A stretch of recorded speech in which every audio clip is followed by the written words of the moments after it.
ایک عجب منظر ہوتا ہے، اربوں پتی، کروڑپتی، اچھے اچھے گھر میں رہنے والے، نرم بستروں پہ سونے والے آج پتھریلی زمین پر اللہ کی رضا کے لیے سوئے ہوئے ہیں۔ ایسا لگتا ہے کہ نور کی برسات ہو رہی ہے۔ کوئی خیمے وغیرہ ہوتے ہیں نہیں، مزدلفہ میں السلام علیکم ورحمۃ اللہ وبرکاتہ۔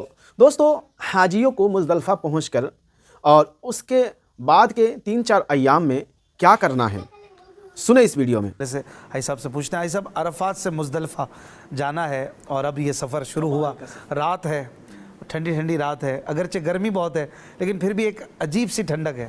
نہیں، یہ رات تو زندگی کی یادگار راتوں میں سے ایک رات ہوتی ہے، ایک سفید چادر سی پھیلی ہوتی ہے۔ مزدلفہ کے پہاڑ دیکھیں، وادی دیکھیں، ہر طرف ایسا لگتا ہے کہ یہ چادر خیموں کی ہوتی ہے یا کیا؟ نہیں، یہ سارے احرام میں حاجی ہوتے ہیں نا، تو ایک عجب منظر ہوتا ہے۔ اربوں پتی، کروڑپتی، اچھے اچھے گھر میں رہنے والے، نرم بستروں پہ سونے والے آج پتھریلی زمین پر اللہ کی رضا کے لیے سوئے ہوئے ہیں۔ ایسا لگتا ہے کہ نور کی برسات ہو رہی ہے۔ کوئی خیمے وغیرہ ہوتے ہیں وہاں؟ نہیں، مزدلفہ میں خیمے نہیں ہوتے۔ اب یہ ضرور ہو گیا ہے کہ چونکہ مینا کے خیموں کو بڑھا کر مزدلفہ میں بھی لگا دیے گئے ہیں، تو کچھ خیمے ضرور مزدلفہ میں لگے ہوتے ہیں، لیکن وہ ایکچولی وہ وقوف مینا کے لیے ہیں۔ مزدلفہ میں تو لوگ نارملی روڈ پہ ہی ہوتے ہیں یا میدان میں ہی ہوتے ہیں۔ اچھا، اب یہ جو آپ نے کہا نا کہ یہ رات روایتوں میں آتا ہے حاجی کے لیے شب قدر سے افضل رات ہے۔ سبحان اللہ، اتنی مبارک رات ہے۔ تو یہاں اب حاجیوں نے پہنچ کر مغرب اور عشاء ادا کرنی ہے، اور اس کا طریقہ یہ ہے کہ پہلے مغرب کے فرض پڑھیں گے، پھر عشاء کے فرض پڑھیں گے، پھر مغرب کی سنتیں اور نفل، پھر عشاء کی سنتیں نفل اور وتر وغیرہ پڑھیں گے۔ سبحان اللہ۔ اچھا، اس کے بعد حاجیوں کو مشورہ یہی ہے کہ آپ کافی تھکے ہوئے ہوں گے تو آرام کر لیں اور پھر تہجد کے لیے اٹھیں، 2-3 گھنٹے ریسٹ کریں، باقاعدہ الارم رکھیں۔ تھکے ہوئے ہوں گے، ایسا نہ ہو آپ سوتے ہی رہ جائیں کہ یہ رات عبادت کی رات ہے۔ پھر اٹھ کر کوشش کریں تہجد پڑھیں، خوب دعائیں کریں۔ اب آپ نے کنکریاں بھی تلاش کرنی ہیں۔ اچھا، یہاں نارملی 49 کنکریاں مارنی ہوتی ہیں حاجیوں کو، تو ہم مشورہ دیتے ہیں کہ 63 لے لیں، نبی پاک کی عمر مبارک کی نسبت سے کسی اور حاجی کو بھی کام آ جائیں گی۔ صحیح۔ اگر آپ نے 10، 11، 12 کی رمی کریں، اگر 13 کی بھی رمی کرنی ہے تو پھر آپ نے سمجھ لیں کہ 21 کنکریاں اور مارنی ہے، تو اب آپ کو آلموسٹ 70 کنکریوں کی حاجت ہوگی، تو 92 لے لیں نبی پاک کے نام مبارک کی نسبت سے۔ کہاں رکھیں کنکریاں؟ ہاں، اس کے لیے بیسٹ طریقہ ہم نے یہ دیکھا کہ ویسے تو نارملی لوگ کنکریوں کے لیے تھیلی لاتے ہیں، مگر تھیلی کی بجائے یہ بیسٹ رہتی ہے منرل واٹر کی جو بوٹل ہوتی ہے نا، وہ بڑی کام دیتی ہے وہاں پر، اور سب کے پاس ہی ہوتی ہے، بہت ساری بٹری ہوتی ہیں، تو وہ خالی کے لے لیں منرل واٹر کی بوٹل اور اس میں کنکریاں ڈال لیں۔ اچھا، کنکریاں کھجور کی گٹھلیوں جتنی ہو، بہت چھوٹی چھوٹی بھی نہ ہوں، بڑے بڑے پتھر بھی نہ ہوں، تو اس میں ڈال کر، یہ میں اس لیے کہہ رہا ہوں کہ اس کو آپ کو دھونا بھی ہے، دھونا مستحب ہے۔ جب آپ اپنی تھیلی میں اس کو دھو کے رکھیں گے نا، تو وہ چونکہ مٹی ہوتی ہے تو وہ آپ کے لیے تھوڑا سا پرابلم کرے گی، لیکن وہ بوٹل میں بڑی صحیح رہتی ہے، تو بوٹل آپ کی بیلٹ میں بھی رہ جائے گی، تو آپ نے آگے رمی کرنی ہے تو ٹھیک۔ تو بہرحال یہ کنکریاں لے لیں، اور اس کے بعد جو ہے وہ اصل جو وقوف مزدلفہ کا ٹائم ہے، یہاں جو بڑی غلطی نارملی کبھی کبھی حاجی کر جاتے ہیں، وہی والی بات ہے کہ علم نہ ہونے کی وجہ سے، وہاں تہجد کے وقت بھی ایک توپ کا گولا پھٹتا ہے اور تہجد کی اذان بھی ہوتی ہے، ٹھیک ہے نا۔ تہجد کی اذان کو بعض اوقات لوگ سمجھتے ہیں فجر کی اذان ہو رہی ہے، اور وہ فجر پڑھنا شروع کر دیتے ہیں اور پھر جانا بھی شروع کر دیتے ہیں۔ وقوف مزدلفہ کا وقت شروع ہی فجر کا وقت شروع ہونے کے بعد ہوتا ہے، پہلے تو یہ بات یاد رکھیں، رات میں نہیں، رات میں یہ مبارک رات ہے، لیکن جو واجب وقت ہے وہ فجر کا وقت شروع ہونے کے بعد ہے۔ تو رات میں بلا اجازت شرعی کوئی چلا گیا اگر مکے میں یا مینا میں، تو اس پر دم ہو جائے گا۔ اچھا، خاص دعاؤں کی قبولیت کا ٹائم بھی ہے، تو بیسٹ یہ ہے کہ آپ نے وہی میں نے کہا تھا کہ اپنے موبائل میں پریئر ٹائمز اپلیکیشن ڈال لیں اور آپ چیک کریں کہ فجر کا وقت شروع ہو گیا ہے، تسلی ہو جائے، پھر فجر ادا کریں۔ آپ نے مزدلفہ میں فجر ادا کر لی، آپ کا وقوف ہو گیا، کیونکہ وہاں 1 منٹ بھی کوئی وقت فجر میں ادا کر لے، وہاں رک جائے تو اس کا وقوف تو ہو گیا، لیکن اب آپ دعا مانگیں۔ ویسے تو نارملی ہم اپنے محلوں میں فجر لیٹ پڑھتے ہیں، نہیں، یہاں افضل یہ کہ اول وقت میں پڑھیں تاکہ آپ دعا کریں۔ اچھا، اور اب اس کے بعد جب فجر کا وقت ختم ہونے میں 20-25 منٹ باقی ہوں، تو اب آپ جو ہے وہ چلیں مینا کی طرف۔ تو اب یہ جو مینا جانے کا ٹائم ہے نا، یہاں میں ذرا ناظرین سے عرض کروں گا کہ یہ بڑا ٹف ٹائم ہے میرے حساب سے، جو حج کا سب سے ڈیفیکلٹ ٹائم ہے وہ یہی وقت ہوتا ہے، اس کی مزدلفہ سے مینا، کیونکہ اب آپ 2 دن سے ٹریول کر رہے ہیں، واک کر رہے ہیں، تھکے ہوئے ہیں، ویسے ہی تھکے ہوئے ہیں، آرام بھی پراپر نہیں ہوا، عرفات میں دن گزارا ہے، رات مزدلفہ میں گزاری ہے، تو اب اس وقت بعض اوقات گرمی بھی بہت زیادہ ہو جاتی ہے، جیسے فجر کا اجالا ہونا شروع ہوتا ہے تو گرمی ہونا شروع ہو جاتی ہے۔ تو اس میں مشورہ تو یہی ہے کہ آپ مینا جب اپنے خیمے پہ جائیں تو قافلے والے ساتھ ہوں، اور ایک دوسرے اگر یہاں بعض اوقات اگر آپ کو معلم کی بس مل جائے، یہ طریقہ یہ ہوتا ہے کہ آپ معلم کی ذمہ داری ہے کہ وہ آپ کو مینا کے خیمے تک بھی پہنچائے گا، یا کم از کم وہ آپ کو رمی تک لے جائے گا، تو لاسٹ ٹائم 2022 میں مجھے شہادت ملی تو میں نے زندگی میں پہلی بار یہ پریکٹس کیا. اس سے پہلے ہم یہ پریکٹس نہیں کرتے تھے. ہم نے یہ پریکٹس کیا کہ ہم نے معلم کی بس کو چھوڑا ہی نہیں, یعنی معلم کی بس میں ہی ہم مزدلفہ آئے تھے, اور مزدلفہ میں جب معلم کی بس کھڑی تھی اس کے قریب ہی ہم نے اپنا قیام کیا, اور بس کا ڈرائیور بھی ساتھ ہی بٹھا لیا, دوستی بھی کر لی اس سے, ٹھیک ہے نا, نمبر بھی لے لیا اس سے. تو اب کیا ہوا, جیسے فجر کا وقوف ختم ہوا اس کو نماز بھی ساتھ ہی پڑھائی, اور جیسے ہی فجر کے وقت سے ہم اپنے عبادت سے دعا سے فارغ ہوئے واپس جا کے بس میں بیٹھ گئے. تو اب کیا فائدہ ہوا کہ اب اس کا کام ہے, اچھا اب تھکے اتنے کہ سب بس میں سو بھی جائیں تو ٹینشن نہیں ہے, اے سی تو چل رہا ہوتا ہے بس میں, وہ اب ہمیں وہ الحمدللہ رمی کے لیے لے گئے. وہ رمی کے لیے لے جائیں یا خیمے پہ لے جائیں, دونوں صورتوں میں وہ آپ کے لیے آسانی ہے, کیونکہ بائی واک جانا اٹس ناٹ دیٹ ایزی. اب تو ٹرینیں بھی چل گئی ہیں, کچھ لوگوں کو ٹرین میں جانے کا موقع ملتا ہے, وہ بھی بڑے اچھے رہے, جو سب کو نہیں ملتا. تو آپ کوشش کریں کہ معلم کی بس کے ساتھ چلے جائیں, اور اگر پیدل جا رہے ہیں تو یہ تھوڑا سا ٹف ٹائم ہے, مگر اللہ پاک کرم کرے گا. اگر آپ پیدل جا رہے ہیں تو پھر میرا مشورہ ہے کہ رمی کرنے نہ جائیں, کیونکہ آپ پیدل کم از کم مزدلفہ سے جمرات جو ہے نا وہ آلموسٹ آپ یوں سمجھ لیں 1.5-2 گھنٹے کی واک ہے, اور یہ آپ سوچیں کہ 20-25 لاکھ آدمی چلے ہیں اور سب کو رمی کرنی ہے, تو کئی لوگ تو آپ سے پہلے نکل گئے ہوں گے, تو اب آپ کو راستے میں رش ملے گا. تو جو پیدل جا رہے ہیں ان کے لیے میرا مشورہ یہ کہ وہ رمی کرنے نہ جائیں, وہ اپنے خیمے میں جائیں. تھکے ہوئے بھی ہیں آپ خیمے میں جا کے آرام کریں, اور ریسٹ کرنے کے بعد 12-1 بجے دوپہر کو آپ جا کے رمی کر لیں تو رش کم ہو گیا ہوگا.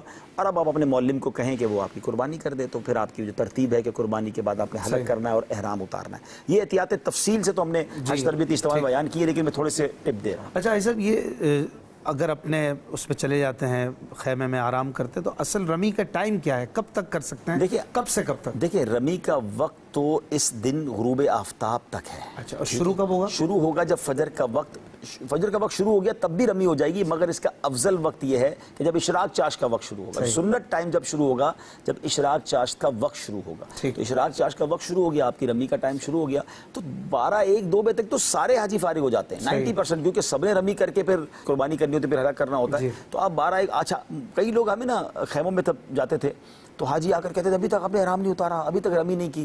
ہم نے تو رمی صبح کر لی. تو میں پھر پوچھتا تھا اب آپ نے کیا کرنا ہے, کہا آرام کرنا ہے. میں نے کہا میں نے پہلے کرنا ہے, ٹھیک ہے نا, آپ نے بھی تو اس کے بعد آرام ہی کرنا ہے, کوئی اور کام تو نہیں کر رہے, ہم پہلے آرام کر رہے ہیں, اب اس کے بعد جا کے رمی کر. تو میں اشفاق بھائی ایک نتیجے پر پہنچا ہوں, حج کے جتنے بھی حادثات ہیں ان تمام حادثات کے پیچھے اگر آپ نظر دوڑائیں گے تو 90% آپ کو جو اس کی وجوہات ملیں گی نا, وہ ہے پیک آورز میں اپنے کام کرنا. آپ اپنے آپ کو آف پیک آورز میں لے آئیں, یعنی ہر کام آپ سیکنڈ ہاف میں کریں. شریعت نے تو اجازت دی ہے نا, صبح رمی کرنے کی بجائے آپ ظہر کے بعد رمی کریں, آپ ایزی رمی کریں گے. دوسرے دن کی رمی کا ٹائم ظہر کا وقت شروع ہونے کے بعد ہوتا ہے, لوگ 12 بجے 12:30 بجے وہاں کھڑے ہوتے ہیں, گھڑی دیکھ رہے ہوتے ہیں, جیسے ٹائم شروع ہوگا رمی کریں, آپ 4 بجے کریں. 4 گھنٹے بعد آپ بڑی آسانی سے کریں گے, بلکہ بالکل جمرے کے قریب جا کے کریں گے, اپنے بچوں کو کرا سکیں گے, اپنے بزرگ والدین کو بھی کروا سکیں گے. سیکنڈ ہاف میں آپ اپنے آپ کو رش ٹائم سے نکال لیں, آپ پورا حج آسان کریں گے.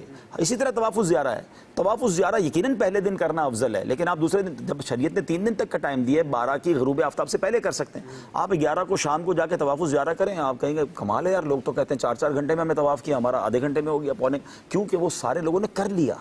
تو طواف الزیارہ کوئی اتنا بڑا مسئلہ نہیں, آپ کپڑے تو آپ کے ویسے ہی آ چکے ہیں, ایک ہی پابندی باقی ہے مرد و عورت والی, باقی تو ساری اٹھ چکی ہیں, تو 11 کو جا کے کر لیں. اصل پرابلم کیا ہے کہ جن لوگوں کو یہ ہوتا ہے نا کہ ہر چیز پیک ٹائم میں کرنی ہے, اس میں بعض اوقات یعنی فوراً کرنی ہے, جلدی کرنی ہے, اور بعض اوقات اس کے پیچھے احرام اتارنا ہوتا ہے. ایک حاجی نے یہ بولا, آپ اس پہ رہنمائی فرمائیے گا, کہ مطلب ابھی احرام اترا نہیں تھا اور ابھی کچھ باقی تھی رمی وغیرہ, تو انہوں نے کہا کہ یار یہ عذاب کب اترے گا. استغفر اللہ, یہ جملے تھے ان کے جو سنے ساتھیوں نے مجھے بتایا. پتہ نہیں یہ تو کتنا سخت جملہ ہے, شرعی پتہ نہیں اس کا کیا, حالانکہ حج کرنے گئے. استغفر اللہ. میں تو بیان میں بھی کہا کرتا ہوں کہ جلد بازی کی ایسی کیا, اصل میں وہ وہی والی بات ہے, احرام فرینڈلی نہیں بنتے لوگ. میں نے پہلے بھی شروع میں عرض کیا تھا, حج تربیت اجتماع میں بھی سمجھاتا ہوں کہ احرام فرینڈلی بنے. اسی احرام کو پہننے کے لیے رو رہے ہیں, احرام پہننے کے بعد اتارنے کے لیے رو رہے ہیں. بھائی پہن کے موج کریں نا, کس بات کی جلدی ہے, آرام سے اتاریں گے, اور جتنا سکون سے حج کریں گے. آپ میری بات کوئی مان لینا اور پھر حج کر کے دیکھے, یقین کریں وہ دعائیں دیتے ہیں کہ یار ہمیں تو سمجھ آ گیا کہ اتنا آسان ہے حج. ہم ہر جگہ جو رش میں کر رہے ہوتے ہیں کسی طرح احرام اتر جائے, پھر ایسی باتیں کرنا, یہ تو بڑی بے ادبی ہے, بڑی بے ادبی. فقہ حنفی میں یہ ترتیب بھی ضروری ہے نا, کہ مزدلفہ کے بعد رمی اور آپ کا جو قربانی اور پھر حلق ہونا چاہیے. پہلے حج تمتع اور حج قران میں یہ ہے, حج افراد میں تو قربانی نہیں ہے. ہاں ٹھیک, تو وہ پھر آپ شکرانے کی قربانی اس میں آپ کرنا چاہیں تو کریں, لیکن رمی کے بعد آپ حلق کر سکتے ہیں. لیکن نارملی حاجی ہمارے پاکستان کے تمتع کرتے ہیں, تو تمتع میں یہی ہے کہ اچھا اب چونکہ بزرگوں کا مدنی چینل ہے, تو بزرگوں سے تو میری ہاتھ جوڑ کر التجا ہے کہ خدا کے واسطے آپ نے رش والے ٹائم میں رمی کرنے نہیں جانا ہے، رش والے ٹائم میں آپ نے طواف الزیارہ کرنے نہیں جانا ہے، جب میری اور آپ کی شریعت نے اجازت دی ہے۔ بلکہ مغرب کے بعد رمی جو ہے 11ویں اور 12ویں کی بزرگوں کے لیے تو بلا کراہت جائز ہے، یعنی دوسرے دن جو رمی کا ٹائم شروع ہوتا ہے نا، ظہر کے وقت کے بعد شروع ہو، جیسے ظہر کا وقت شروع ہوا رمی کا وقت بھی شروع ہو گیا، ظہر سے لے کر اگلی فجر تک ٹائم ہے۔ آپ کو پتہ ہے 2024 کے حج میں گورنمنٹ نے باقاعدہ کئی گروپ والوں کو شام کے بعد ہی رمی کی اجازت دی۔ مغرب کی اتنی گرمی تھی کہ انہوں نے اپنے گروپ کاروان والے وہ لے کر ہی نہیں گئے، اور میرے حساب سے ٹھیک کیا انہوں نے، کیونکہ دوپہر بہت گرمی تھی۔ تو جو جتنی اموات بھی اگر ہوئیں اس بار حج پر 2024 میں، اس میں بڑی تعداد تو بزرگوں کی تھی نا، کیونکہ وہ دھوپ میں تھے، ان کو ڈی ہائیڈریشن ہو گئی، ویسی طبیعت پہلے خراب تھی۔ تو بزرگوں کے لیے ہم پہلے بھی بیان کر چکے ہیں کہ اپنے ماں باپ کو اکیلا حج پر نہ بھیجیں، بزرگوں کو اکیلا حج پہ نہ بھیجیں، آپ جوان ساتھ جائیں۔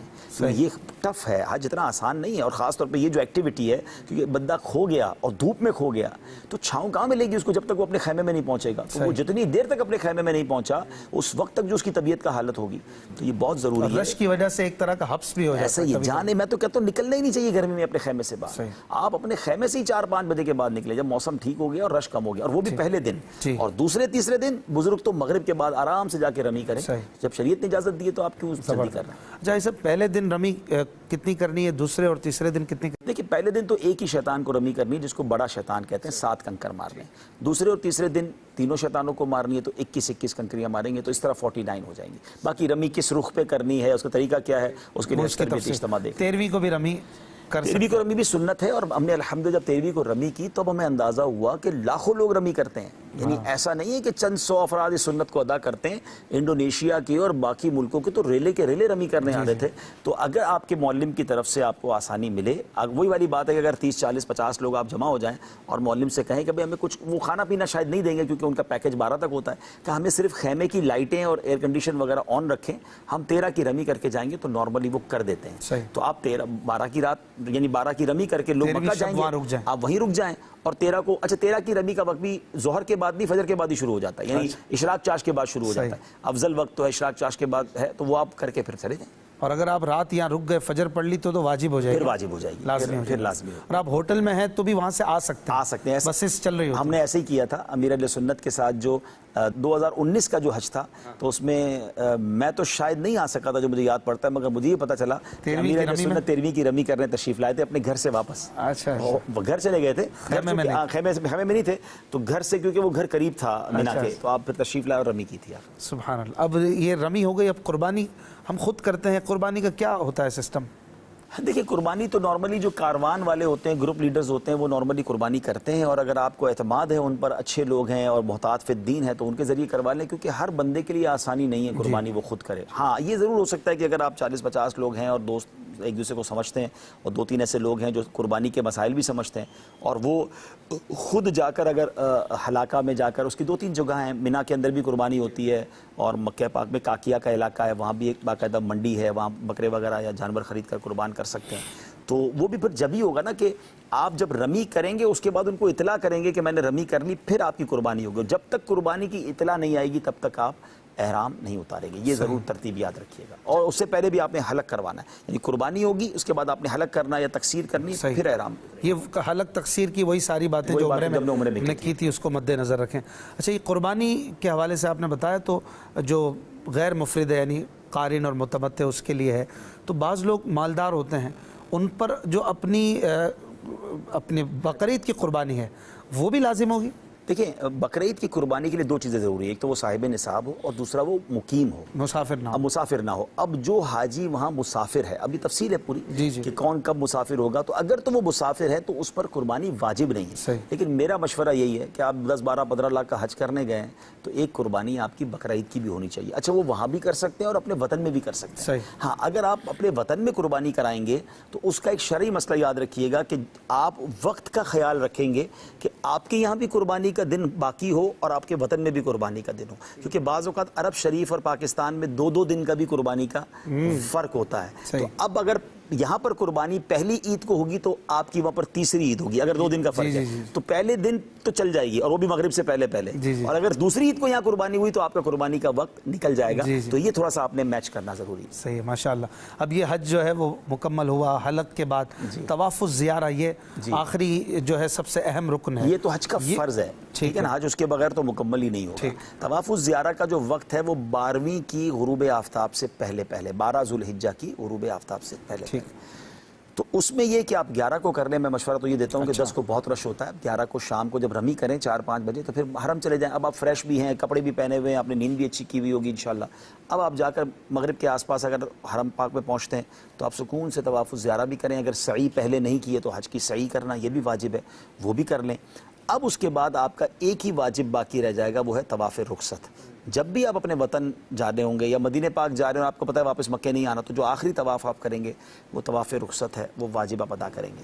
البتہ اور سعی بھی کریں گے؟ سعی میں نے کہا نا کہ اگر آپ نے اگر نفلی طواف کے ساتھ حج کی سعی مینا جانے سے پہلے نہیں کی، جو نارملی حج نہیں کرتے، تو بیسیکلی طواف الزیارہ کے بعد ایک سعی آپ کریں گے۔ اچھا، یہ واحد سعی ہوتی ہے جو لباس کے اندر ہوتی ہے، ہاں، ورنہ تو نارملی سعی آپ کی احرام میں ہوتی ہے۔ یہ سعی اگر آپ حج کے بعد کر رہے ہیں اور طواف الزیارہ کے بعد کر رہے ہیں تو آپ اپنے لباس کے ساتھ کر رہے ہیں، یہ بھی ایک زندگی کا یادگار ہوتا ہے، تو سعی بھی کر لیں، اور پھر طواف جو اس کے بعد جو بھی طواف کریں گے، آخری طواف جو ہوگا وہ طواف رخصت، طواف وداع بھی اسے کہتے ہیں، طواف وداع بھی کہتے ہیں۔ اچھا، خواتین کے لیے شریعت نے اجازت دی ہے کہ اگر 12ویں کی مغرب، اگر ان کے کوئی مخصوص ایام آ گئے تو وہ اگر 12ویں کی مغرب تک نہیں کر پاتی تو وہ پاک ہونے کے بعد اس کے بعد بھی کر سکتے ہیں طواف زیارت، وہ لازمی ہے، وہ کرنا ضروری ہے۔ اچھا، اب کچھ دن ہیں مکے میں اگر باقی، تو کیا کریں؟ اب وہ گھڑیاں آ رہی ہیں کہ ایک بڑی تعداد مدینہ شریف بھی حاضری دیتی ہے، اور افضل بھی ہے کہ اب تو آپ وہ شعر سنائی دیں، حسن حج کر لیا کعبے سے، حسن حج کر لیا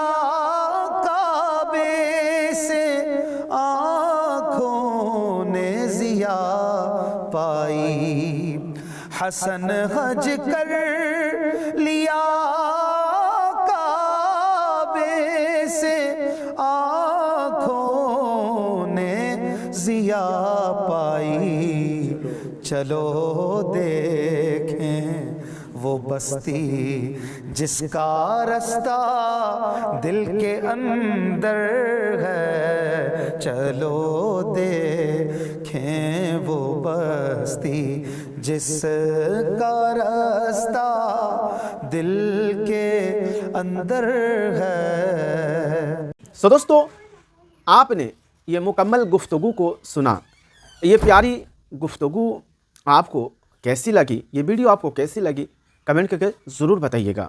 اور ہاں، مزدلفہ کی جو رات ہے وہ تو ایسی رات ہے کہ حاجی دل میں یہی تمنا کرتا ہے کہ ہمیں وہ والی رات پھر زندگی میں عطا ہو، بار بار عطا ہو۔ مزدلفہ میں سونے کا اور مزدلفہ میں رہنے کا مزہ الگ ہی ہے، ٹھیک ہے نا۔ اللہ تعالیٰ مجھے بھی ایک بار نصیب کیا، دعا کرتے ہیں بار بار مزدلفہ کی رات وہاں پر گزارنے اور وہاں پر تسبیحات عبادت کرنے کے اللہ پاک ہمیں توفیق عطا کرے۔ سو اسے شیئر کریں، ملتے ہیں کسی اور ویڈیو میں، تب تک اپنا خیال رکھیں، خدا حافظ، السلام علیکم ورحمۃ اللہ۔